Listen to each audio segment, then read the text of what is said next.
ಸಂಜಯ್ ದತ್ ಅವರು ಕೂಡ ಬಂದು ಹೋದರು. ಸಂಜಯ್ ದತ್ ಕೂಡ ಬಂದಿದ್ರು, ಮಗಳಿಗೆ ಇಬ್ಬರಿಗೂ ವಿಶ್ ಮಾಡಿದ್ರು. ಅದೇ ಸಂಜಯ್ ದತ್ ಸರ್ ಬಂದು ಪಾಪ ಅವರು ಶಿವನ್ ಭಕ್ತರು, ಅವರು ರುದ್ರಾಕ್ಷಿ ಅಂತ ಕೇಳಿದ ತಕ್ಷಣ ತುಂಬಾ ಖುಷಿಪಟ್ಟರು. And I am really happy sir ಬಂದಿದ್ದಕ್ಕೆ. ಬಂದು ಸುಮಾರು ಒಂದು 2 ಅವರ್ ಇಲ್ಲಿತ್ತು, ಜೊತೆಗೆ ಟೈಮ್ ಸ್ಪೆಂಡ್ ಮಾಡೋದಿತ್ತು. ನಾನು ಇದೆ ಬರಬಹುದಾ ಅಂತ ಕೇಳಿದ್ದು. ನೀನು ನನ್ನ ತಮ್ಮ ಇದ್ದಂಗೆ 100% ನಾನು ಬರ್ತೀನಿ ಅಂತ ಹೇಳಿದ್ರು.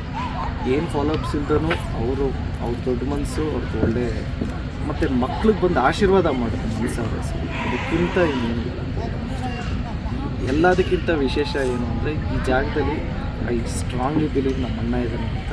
ಆ್ಯಂಡ್ ಏನು ಮಾಡಿದ್ರೂ ಇಲ್ಲೇ ಮಾಡ್ತಾ ಇರೋದಕ್ಕೆ ಕಾರಣ ನಮ್ಮಣ್ಣ ಇಲ್ಲಿದ್ದಾನೆ, ಅವನ ಜೊತೆಗೆ ನಾವು ಮಾಡ್ತಾಯಿದ್ದೀವಿ ಅನ್ನೋದಕ್ಕೆ. ಸೊ ಇದೆಲ್ಲ ಪಾಸಿಟಿವ್ ಸರ್. ಅದೇ ಕೇಳೋಣ ಅಂತೈತೆ, ಅಂದರೆ ಈ ದಿನದ ಜೊತೆಗೆ ಜಾಗದ ವಿಶೇಷತೆ ಮತ್ತು ಇಲ್ಲೇ ಮಾಡಬೇಕಂತ ಪ್ಲ್ಯಾನ್ ಆಗಿದ್ರ ಬಗ್ಗೆ. ಅದೇ ಅಣ್ಣ ಇದ್ದಾನೆ ಅನ್ನೋದೇ ಅದಕ್ಕಿಂತ ದೊಡ್ಡ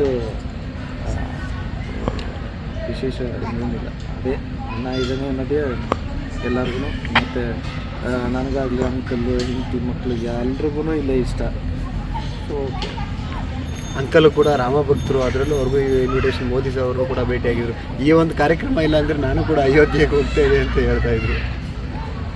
ಇಲ್ಲ, ಇದು ಮನೆ ಕಾರ್ಯಕ್ರಮನೇ ಅಲ್ವಾ. ಸೊ ಎಲ್ಲರೂ ಒಂದು ದಿವಸ ಇಡೀ ಫ್ಯಾಮಿಲಿ ಅಯೋಧ್ಯೆಗೆ ಹೋಗ್ತೀವಿ. ಈ ರುದ್ರಾಕ್ಷಿ ಮತ್ತು ಮಗನ ಹೆಸರು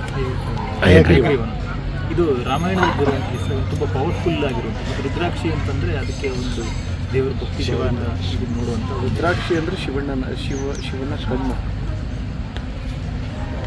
ಸೊ ತುಂಬ ವಿಶೇಷವಾಗಿರುತ್ತೆ ಹೆಸರು. ಮತ್ತು ವಟಕ್ಷರ ಆಗೋದು, ವಟಕ್ಷರ ಮೇನ್ ರೀಸನ್ನೇ ಅದು. ಹಯಗ್ರೀವ ಅಂದರೆ ವಿಷ್ಣು ಅವತಾರ. ಸೊ ತುಂಬ ಪವರ್ಫುಲ್ಲಾಗಿ ಇರಬೇಕು, ನಮ್ಮ ಹೆಸರು ಅನ್ನಿಸ್ಬೇಕು ಅನ್ನೋದಕ್ಕೇ ಇದು ರೀಸನ್ ಬಿ. ನಾವು ಇದನ್ನು ವಿ ಮೇಕ್ ಶ್ಯೂರ್ ಪವರ್ಫುಲ್ಲಾಗಿರಬೇಕು ಅನ್ನೋದೇ ಹೆಸರು ಇದೆ. ಮತ್ತು ಈ ಹೆಸರುಗಳನ್ನ ಇಡಬೇಕು ಅಂದಾಗ ಶಾಸ್ತ್ರೋತವಾಗಿ ಇದ್ದೀವಿ. ಇಲ್ಲ ಸುಮ್ಮನೆ ರ್ಯಾಂಡಮ್ ಆಗಿ ಏನು ಇದ್ದೀವಿ, ತುಂಬ ಶಾಸ್ತ್ರೋತವಾಗಿ ಇಡಿ. ತುಂಬ ಜನನ ಕೇಳಿ ಕರೆಕ್ಟಾಗಿ ಸಂಪ್ರದಾಯದ ಪ್ರಕಾರನೇ ಮಾಡಿದ್ವಿ. ಮನೇಲಿ ಕರೆ ಹೆಸರೇನು ಮಕ್ಕಳಿಗೆ ಏನು ಕರೀತೀವಿ?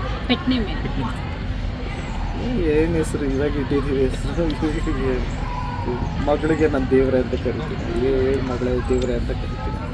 ಮಗನ ಏನೋ ಮಗನೇ ಅಂತಿದ್ದೆ. ಈಗ ಇನ್ಮೇಲೆ ಹೆಸರು ಕರೀತಾ ಇನ್ನೇನು ನಿಕ್ನೇಮ್ ಬರುತ್ತೆ ಗೊತ್ತಿಲ್ಲ. Thank you so much. ಎಲ್ಲ ವೀಕ್ಷಕರಿಗೂ ಥ್ಯಾಂಕ್ಸ್ ಹೇಳೋಕ್ಕೆ ಇಷ್ಟಪಡ್ತೀನಿ. ನಿಮ್ಮೆಲ್ಲರ ಆಶೀರ್ವಾದ ನಮ್ಮ ಕುಟುಂಬದ ಮೇಲೆ, ಹಾಗೆ ನನ್ನ ಮಕ್ಕಳ ಮೇಲೆ ಇರಲಿ.